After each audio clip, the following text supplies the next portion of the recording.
అందరికీ నమస్తే. Welcome to the Telugu YouTube channel. So ఈ ఏడాది అయితే మనకు ఆంధ్రప్రదేశ్ ప్రభుత్వం 8వ తరగతికి సిబిఎస్ఈ సిలబస్ అయితే పరిచయం చేయడం జరిగింది.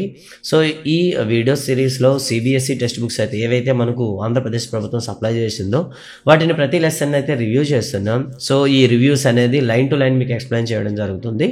సో ఇవి సిబిఎస్ఈ సిలబస్ కాబట్టి సీటెట్ ప్రిపేర్ అయ్యే వాళ్ళకి, అదేవిధంగా ఈ ఏడాది ఎన్ఎన్ఎంఎస్ ప్రిపేర్ అయ్యే వాళ్ళకి చాలా ఉపయోగకరంగా ఉంటాయి. అదేవిధంగా అకాడమిక్ స్టూడెంట్స్ కూడాను దీన్ని యూస్ చేసుకోవచ్చు. సో మీరు ఎవరైనా ఫస్ట్ టైం చూస్తుంటే ప్లీజ్ సబ్స్క్రైబ్ చేసుకోండి. అదేవిధంగా మా నెక్స్ట్ వచ్చేటటువంటి 8th class new textbook సిరీస్ని వీడియోస్ మీకు అప్డేట్స్ రావాలనుకుంటే పక్కనున్న బెల్ ఐకాన్లో ఆల్ నోటిఫికేషన్ ఎనేబుల్ చేసుకోండి. సో ఇంకా ఈ ఛానల్కి సపోర్ట్ చేయాలనుకుంటే పైన అయితే మీకు ఒక యూపీఐ ఐడి అయితే ఇవ్వడం జరిగింది. యూపీఐ ఐడి ద్వారా మీ కంట్రిబ్యూషన్ అయితే ఛానల్కి ఇవ్వచ్చు. సో ఇక లెసన్లోకి వెళ్దాం. లెసన్ టైటిల్ అయితే మీరు చూడొచ్చు, land, soil, water and natural vegetation అయితే ఉంది. సో ఇక లెసన్లోకి వెళ్దాం.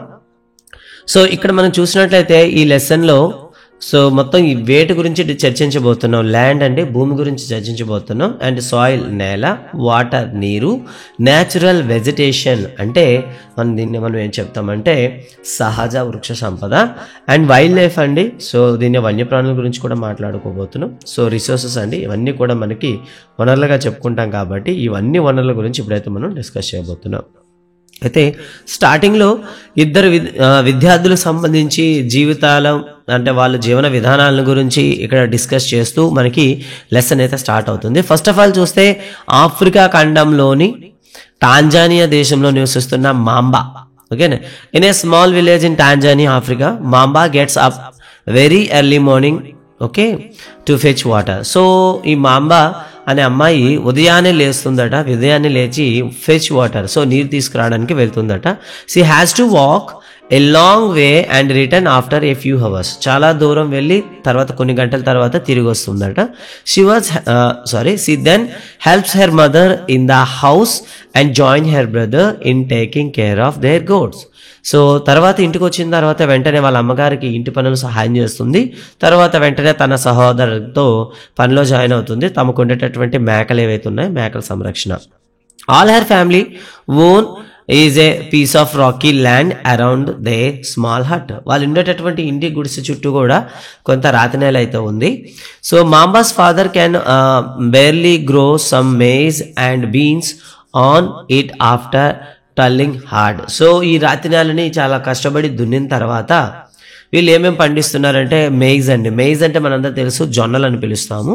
అండ్ బీన్స్ అంటే చిక్కుళ్ళు అండి, కొన్ని రకాల చిక్కుళ్ళు అదేవిధంగా జొన్నలు పండిస్తారట. So this is not enough to feed their family for the whole year. కానీ ఈ పంట అనేది వాళ్ళ సంవత్సరానికి కూడాను పూర్తిగా సరిపోవడం లేదట. ఇది మాంబా యొక్క పరిస్థితి. ఇక రెండో వ్యక్తి గురించి మాట్లాడుకుంటే ఇక్కడ పీటర్ అండి. పీటర్ గురించి ఇవ్వడం జరిగింది. So Peter lives in the heart of the sheep rearing reason in New Zealand. So ఈ న్యూజిలాండ్లో గొర్రెల పెంపకానికి అత్యంత అనువైన ప్రదేశము అంటే ఇక్కడ హార్ట్ అన్నాడు కదండి. హార్ట్ అంటే అత్యంత ముఖ్యమైనటువంటి ప్రదేశంలో పీటర్ నివసిస్తున్నాడట. Where his family runs a wool processing factory. వాళ్ళు ఏం నడుపుతున్నారంటే ఊలును తయారు చేసేది, అంటే గొర్రెల నుండి ఊలును తీసుకున్న తర్వాత ఆ ఊలుని మనకు అవసరమయ్యే విధంగా ప్రాసెసింగ్ చేసేటటువంటి ఒక ఫ్యాక్టరీ నడుపుతున్నారు అనమాట.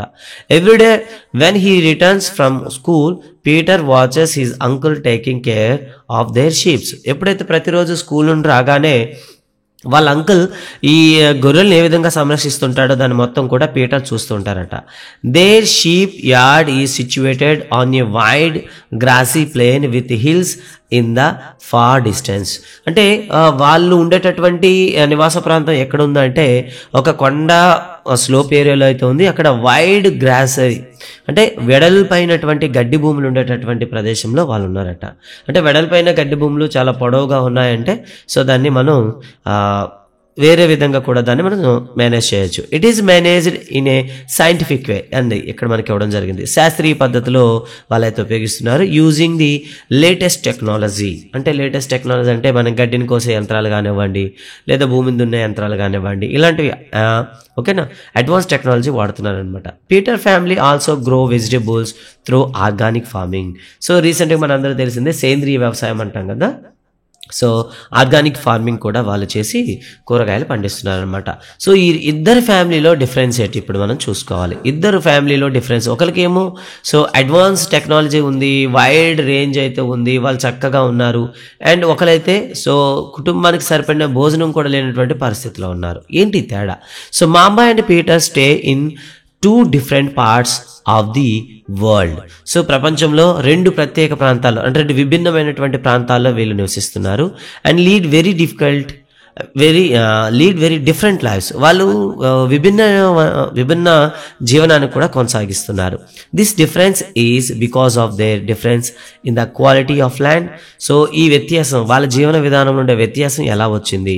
So difference in quality of land, వాళ్ళకి అందుబాటులో ఉండేటటువంటి నేలలో ఉండే వ్యత్యాసం కావచ్చు, సాయిల్, అదేవిధంగా water, natural vegetation, animals and the usage of technology. So మాంబా చూసుకుంటే మేకలు, పీటర్ చూసుకుంటే గొర్రెలు. సో వీళ్ళకి అందుబాటులో ఉండేటటువంటి యానిమల్స్ కూడా డిఫరెన్స్గా ఉన్నాయి. అండ్ న్యాచురల్ వెజిటేషన్ చూసుకున్నట్లయినా తేడా ఉంది. ఇక వాటర్ చూసుకున్నట్లయితే పీటర్కి వాటర్ అందుబాటులో ఉంది, కానీ మాంబాకి అయితే కొన్ని గంటల పాటు ప్రయాణిస్తే కానీ వాటర్ దొరికే పరిస్థితి లేదు. అంటే ఇదిగా the availability of such resources is the main reason places differ from each other. So ఈ భూమి మీద ఉండేటటువంటి ఏ వ్యక్తుల మధ్యనైనటువంటి జీవన విధానంలో వ్యత్యాసానికి కారణం ఈ వ్యత్యాసమే. నేల, గాలి, లేకపోతే జంతువులు లేదా మనకు ఉండేటటువంటి వృక్ష సంపదలో ఉండే వ్యత్యాసమే అని చెప్పవచ్చు. సో ల్యాండ్, సో మొదటి దాని గురించి వద్దాం, నేల గురించి మాట్లాడుకుందాం. సో నేల గురించి మాట్లాడుకునేటప్పుడు ఇక్కడ ఒక డూ యూ నో అంటూ ఒక మాట అయితే చెప్పారండి. సో భూమి మొత్తాన్ని మనం చూసుకున్నట్లయితే 90% of the world population occupied only 30% of land area. ఇక్కడ చూసారా, ఒక ఇంపార్టెంట్ క్వశ్చన్ అయితే ఉంది. సో భూమి మొత్తం మీద ఉండేటటువంటి నేలను కానీ మనం 100% తీసుకుంటే, if we take the total surface land surface on the earth as 100%, the total 90% of the population lives in the 30% of the land area. So భూమి మీద ఉండేటటువంటి మొత్తం ఉపరితలాన్ని మనం 100%గా కానీ లెక్కించినట్లయితే అందులో 30% ఉండేటటువంటి ల్యాండ్ ప్రదేశంలో 90% పాపులేషన్ అయితే ఉన్నారట. చూసారా, అంటే టోటల్ 100% ఉండేటటువంటి ల్యాండ్ ఏదైతే సర్ఫేస్ ఉందో దాంట్లో 30% ఏరియాలోనే పాపులేషన్ ఉన్న 90% ఉన్నారనమాట. అంటే remaining 10% population and remain 70% of the ల్యాండ్లో ఏమైనారు, డిస్ట్రిబ్యూట్ అయినారు అనమాట. సో ఇంత తేడా ఉండడానికి కారణం ఏమిటి? సో మిగతా ఈ 70% ల్యాండ్లో స్పేర్స్లీ పాపులేటెడ్, అంటే ఈ 70% భూమిలో చాలా అక్కడక్కడ మాత్రమే జీవనాలు ఉన్నాయన్నమాట. అండ్ చూడండి అన్ఇన్హాబిటేటెడ్ అంటే కొన్ని ప్రదేశాల్లో అసలు జీవన యోగ్యమే కాకుండా ఉందన్నమాట. సో ఇది తేడా. ఒకసారి చూద్దాం.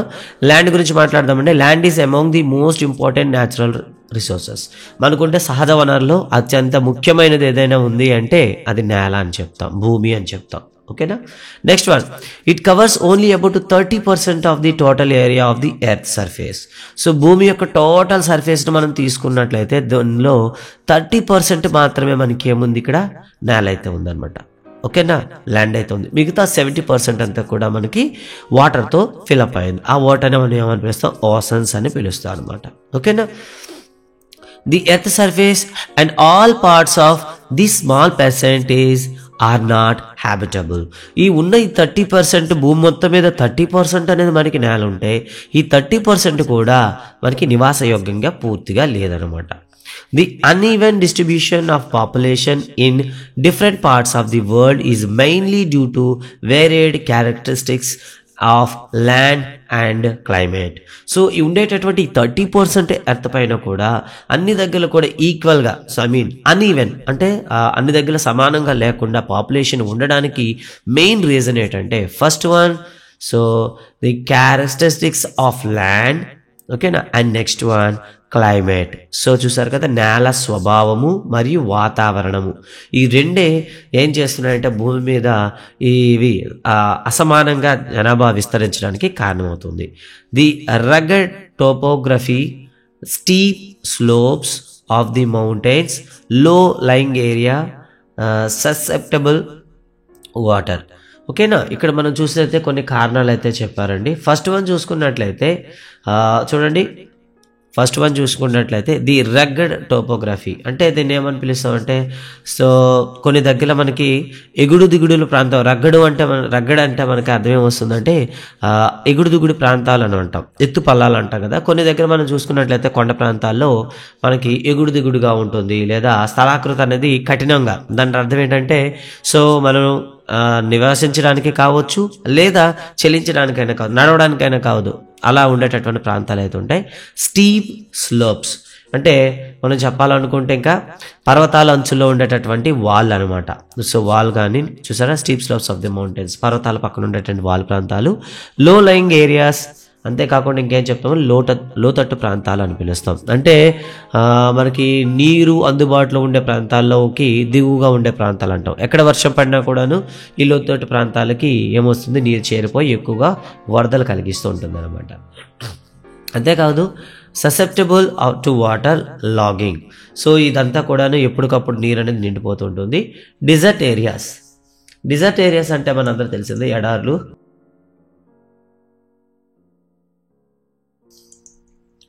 డిజర్ట్ ఏరియాస్ అడవులు.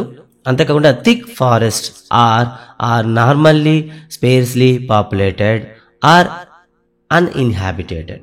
భూమి మీద ఉండే ప్రాంతాల్లో ఈ రకమైన ప్రాంతాల్లో నివాస యోగ్యం లేకుండా ఉన్నదన్నమాట.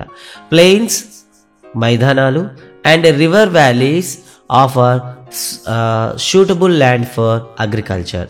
అంటే మైదానాలు కానివ్వండి, లేదా నదీ ప్రాంతాలు. సో చూసారు కదా, రివర్ వ్యాలీస్ అని పిలుస్తాం, నదులు పక్కన ఉండేటటువంటి ప్రదేశాల్లో offers suitable land for agriculture, వ్యవసాయానికి ఎంతో యోగ్యంగా ఉంటాయి. Hence these are the densely populated area of the world. ప్రపంచంలో అత్యధిక జనసాంద్రత ఉండే ప్రదేశాలు ఏవైనా ఉన్నాయంటే ఇప్పుడు మనం చెప్పుకోవచ్చు.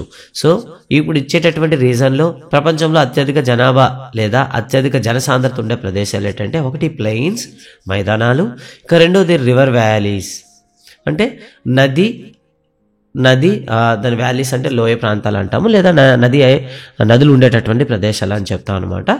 ఈ ప్రదేశాల్లో మనకి ఎక్కువగా కూడా వ్యవసాయానికి అనుకూలంగా ఉంటుంది కాబట్టి ఎక్కువ జనాభా అయితే ఇక్కడే మనకి ఉందని చెప్తాం.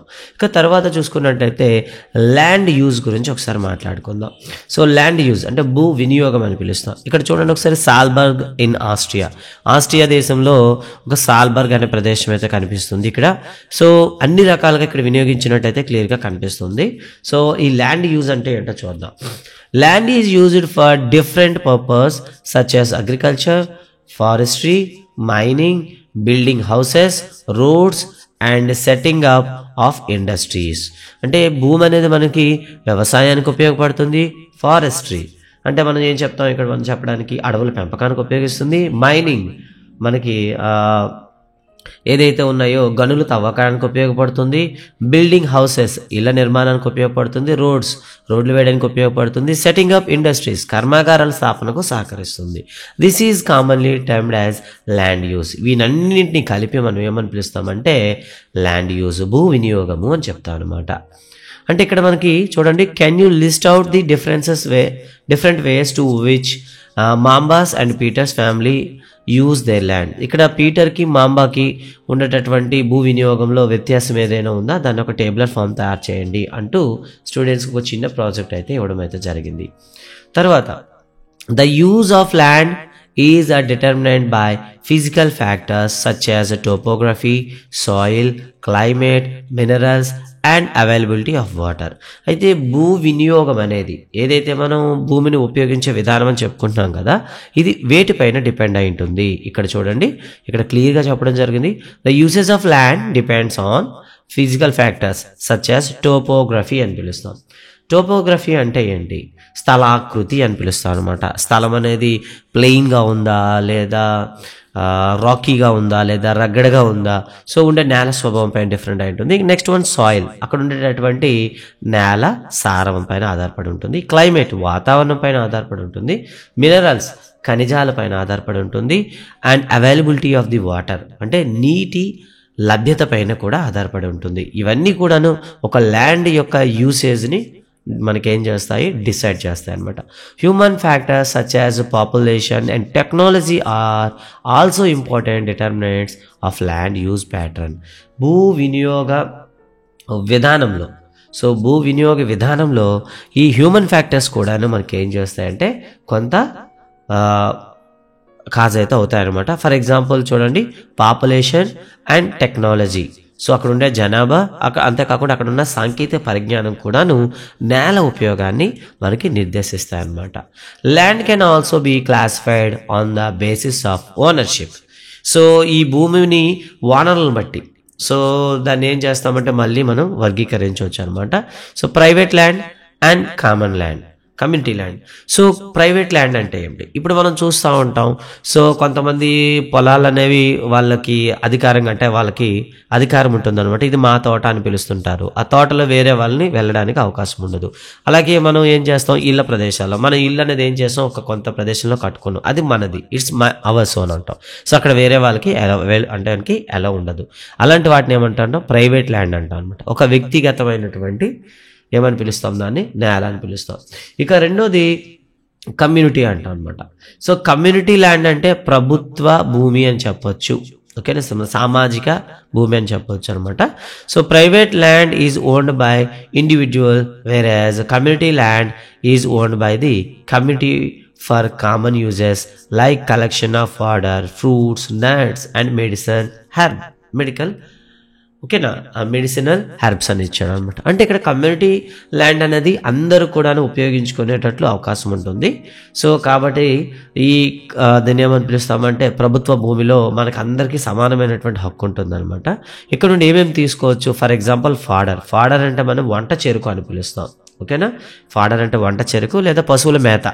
ఓకేనా, పశువుల మేత తీసుకోవచ్చు, ఫ్రూట్స్ పళ్ళు తీసుకోవచ్చు, నట్స్, అలాగే నట్స్ కూడా మనం విత్తనాలు తీసుకోవచ్చు, అండ్ మెడిసినల్ హెర్బ్స్, అంతేకాకుండా ఔషధ మొక్కలను కూడా మనం మనం పెంచవచ్చు అనమాట, లేదా వాటిని కలెక్ట్ చేసుకోవచ్చు.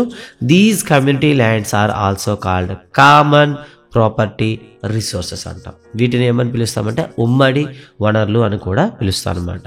ఓకేనా, సో తర్వాత మనం చూసుకుందాం ఇక్కడ. So people are their demands are ever growing but the availability of land is limited. So రోజు రోజుకి మనకేమవుతుంది, పాపులేషన్ పెరుగుతున్నాయి, వాళ్ళకి కావాల్సినటువంటి రిక్వైర్మెంట్ డిమాండ్ కూడా పెరుగుతుంది, కానీ అవైలబిలిటీ ఆఫ్ ల్యాండ్ మాత్రం లిమిటెడ్గానే ఉంది, కానీ అందుబాటులో ఉండేటటువంటి భూమి మాత్రం పరిమితంగానే ఉందన్నమాట. The quality of land also differ from place to place. అంతేకాకుండా నేల యొక్క నాణ్యత అనేది ఏదైతే క్వాలిటీ అంటున్నామో, క్వాలిటీ అనేది కూడాను ఒక ప్రాంతానికి మరో ప్రాంతానికి వ్యత్యాసంగా ఉంటుంది. ఒక ప్లెయిన్లో ఉండే వారికి ఏముంటుంది, పంటలు పండడానికి అవైలబిలిటీ ఉంటుంది. ఒక హిల్ రీజియన్లో తీసుకుంటే అసలు ట్రాన్స్పోర్టేషన్ కూడా అక్కడ జరుగుతుంది, నడవడానికి కూడాను అంత యోగ్యంగా ఉండదు. కాబట్టి నేల క్వాలిటీ అనేది ఏదైతే మనం చెప్తున్నామో, నాణ్యత ఏదైతే చెప్తున్నామో, ప్రదేశానికి విభిన్నంగా ఉంటాయన్నమాట. పీపుల్ స్టార్టెడ్ ఓకేనా encroaching the common lands to build up commercial areas, housings, complexes in the urban areas, and to expand the agricultural land in the rural areas. So ఇక్కడ రూరల్ ఏరియా, అర్బన్ ఏరియా అనేది రెండు తీసుకురావడం జరిగింది. So urban area అంటే పట్టణ ప్రాంతాలని పిలుస్తాం, and rural area అంటే గ్రామీణ ప్రాంతాలని పిలుస్తాం అనమాట. పట్టణాల్లో ఏం జరుగుతుంది, సో పట్టణాల్లో ఏమవుతుంది చూడండి, బిల్డప్ కమర్షియల్ ఏరియాస్ అంటే మనకి వాణిజ్యపరమైన, అంటే వ్యాపారాలకు సంబంధించినటువంటి భవంతులు నిర్మిస్తున్నారు. హౌసింగ్ కాంప్లెక్సెస్, ఇళ్ళ సముదాయాలు నిర్మిస్తున్నారు. అర్బన్ ఏరియాస్లో మనకి ఈ విధంగా జరుగుతుంది. గ్రామాల్లో ఎలా జరుగుతుంది, so expand the agricultural land, వ్యవసాయ భూముల్ని మనకుండే పల్లె గ్రామాల్లో పెంచుతున్నారు అనమాట. అంటే గ్రామీణ ప్రాంతాల్లో అడవులను ఏమవుతుందన్నమాట, సో ఓకేనా, ఈ వ్యవసాయ భూములను విస్తారం చేయడం జరుగుతుంది. Today the vast changes in the land use pattern also reflect the cultural changes in our society. So ఈ రోజుల్లో మనం చూసుకున్నట్లయితే సో ప్రజల్లో వచ్చినటువంటి మార్పు కావచ్చు, సో అంతేకాకుండా కల్చరల్ చేంజెస్ అని చెప్తాం, సంస్కృతంలో వచ్చినటువంటి మార్పులు కావచ్చు, ఇవన్నీ కూడా సమాజం పైన ఎంతో ఇంపాక్ట్ చూపిస్తున్నాయి. Land degradation, land slides, soil erosion, desertification are the major threats to environment because of the expansion of agriculture and construction activities. Okay na, so ఈరోజు జరుగుతున్నటువంటి ఆక్రమణ అని చెప్తాం అనమాట. సో అందుబాటులో ఉండేటటువంటి నేలను ఆక్రమించుకోవడం వల్ల వ్యవసాయ భూములను, అదేవిధంగా నగరాల్లో జరుగుతుండేటటువంటి ఆక్రమణల ద్వారా భవిష్యత్తులో మనం చూడబోయేటటువంటి ప్రమాదకరమైనటువంటి సంఘటనలు కొన్ని చెప్పాలన్నమాట. ఓకేనా, ఫస్ట్ వన్ చూద్దాం. సో ల్యాండ్ డీగ్రేడేషన్ అండి, అంటే నేల తన స్వభావాన్ని కోల్పోతుంది అనమాట. అంతేకాకుండా నేల అందుబాటు తగ్గిపోతుంది. ల్యాండ్ స్లైడ్స్ అంటే కొండ చర్యలు అండి.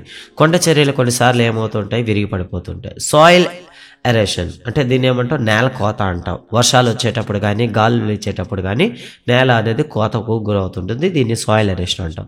డిసర్టిఫికేషన్ అంటే ఎడారీకరణం అంటాం. అంటే మనకు ఉండేటటువంటి ప్లెయిన్స్ అనేవి రోజు రోజుగా ఏమవుతుంది, ల్యాండ్ అనేది డిగ్రేడ్ అవుతూ చివరికి అక్కడ ఎటువంటి రెయిన్స్ లేకుండా డిజర్ట్స్గా మారిపోతాయి అనమాట.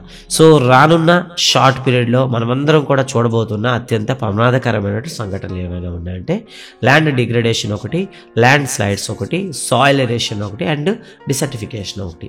సో ఇవి మనం భవిష్యత్తులో ఏమవుతుంది, మనం అందరూ కూడా ఫేస్ చేయబోతున్నటువంటి ప్రమాదకరమైన సంఘటన. సో ఇక్కడ చూడవచ్చు, ఈ ఇమేజ్లో మీకు ఏమి ఇచ్చాడంటే, సో స్టార్టింగ్లో ఉండేటప్పటికి ఇప్పటికీ నేల యొక్క వినియోగం ఎలా ఉందని చూపించారు. స్టార్టింగ్లో మనం చూసుకుంటే ల్యాండ్ అనేది మేజర్ పార్ట్ అంతా కూడా అగ్రికల్చర్ యూజ్ చేయడం జరిగింది కొద్దిగా. అంతేకాకుండా సో యానిమల్స్ని కూడా మనం పెంచుకునే వాళ్ళం. తర్వాత చాలా తక్కువ ప్రదేశాల్లో మన ఇళ్ల నిర్మాణానికి ఉపయోగించుకోవడం జరిగింది. చుట్టూ కూడా ఫారెస్ట్ అయితే ఉన్నాయి. తర్వాత కొంతకాలానికి ఏమైంది, మనకి ఈ జంతువుల పెంపకం తగ్గిపోయింది. సో గుడిసెల ప్రాంతంలో మనకి సిమెంట్ కట్టడాలు అనేవి అందుబాటులోకి రావడం జరిగింది. ఇక థర్డ్ జనరేషన్కి వచ్చేసరికి ఏమైందంటే వ్యవసాయ భూములన్నీ కూడాను, అంటే ఇక్కడ మీరు చూడొచ్చు ఫస్ట్ ఇమేజ్లో, సెకండ్ ఇమేజ్లో మీరు చూసినట్లయితే ఫారెస్ట్ అయితే కనిపిస్తుంది. థర్డ్ ఇమేజ్కి వచ్చేసరికి ఏమైంది, ఫారెస్ట్లు అనేవి కనిపించకుండా మీకు కాంక్రీట్ ఫారెస్ట్లు అయితే కనిపిస్తున్నాయి. చూసారు కదా, ఇటువైపు చూసినా బిల్డింగ్స్ కనిపిస్తున్నాయి అనమాట. అంటే ల్యాండ్ అనేది ఇక్కడ అగ్రికల్చర్ ల్యాండ్ అనేది తగ్గిపోయింది. ఓకే, నెక్స్ట్ జనరేషన్కి వచ్చేసరికి ఏమైంది, అసలు అగ్రికల్చర్ ల్యాండ్ అనేదే లేకుండా పోయింది. ఎటు చూసినా కూడా చెట్లు కూడా లేవు, మొత్తం కాంక్రీట్ బిల్డింగ్స్ మాత్రమే కనిపిస్తున్నాయి. అంటే day by day land usage అనేది ఏమైంది, సో కంప్లీట్గా మనకి చేంజ్ అయితే రావడం జరిగింది. సో ఇప్పుడు conservation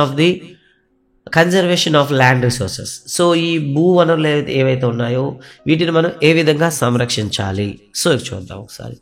growing population and their ever growing demands has led to a large scale destruction of forest cover and arable land and has created a fear of losing their natural resources. So పెరుగుతున్న జనాభా వల్ల, so main ఏంటంటే మనకి day by day population అనేది increase అవ్వడం వల్ల, so population increase అయిందంటే వాళ్ళు ఉండడానికి మనకి బిల్డింగ్స్ కూడా అవసరం ఉంటుంది. సో ఇలా ఏమవుతుందంటే నెమ్మదిగా అటవీ భూములు కానివ్వండి, ఓకేనా, చూడండి, ఎవర్ గ్రోయింగ్ డిమాండ్స్, వాళ్ళు పెరుగుతున్న కోరికల వల్ల, డిమాండ్స్ వల్ల, destruction of forest cover and arable land, చూసారా, arable land and has created a fear of losing these natural resources.